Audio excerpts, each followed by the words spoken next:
tere hommikust, kell on 7 läbi ja 13 minutit, see on Raadio 2 ja eetris on Rostislav ja Igor.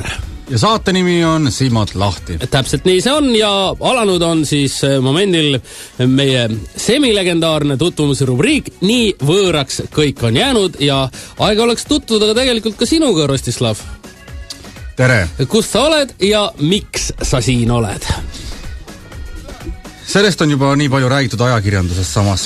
Tegelikult küll erinevate väljaannete vahendusel ja täna saame lugeda tegelikult sinuga suurt läbivat intervjuud. Sirbist, jah? Jah, seal ma... Ühegi pildita küll kahjuks, miks sa ei tahtnud Sirbist pildile jääda? Sellepärast, et mul on lihtsalt nii palju öelda, et on paar diskursust, kus on ja paradigmat, mida on vaja lahata. Ja üks pilt ju võtab vähemalt 2 diskursuse jagu seletust ära. No nii ülikoolis õpetatakse küll, jah. Ja Sirbis on 2 diskursust võrdub 1 pilt. Ja Sirbis on koledad pildid ka tegelikult.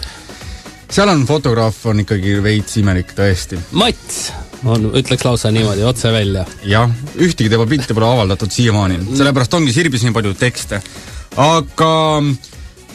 meie semilegendaarne tutvumisrubriik Nii võõras kõik on jäänud hakkabki sellest korraks läbi saama. Jah, rõõm oli tutvuda sinuga, Rostislav, ja järgmisel korral tutvume kindlasti juba teiste toredate inimestega ka.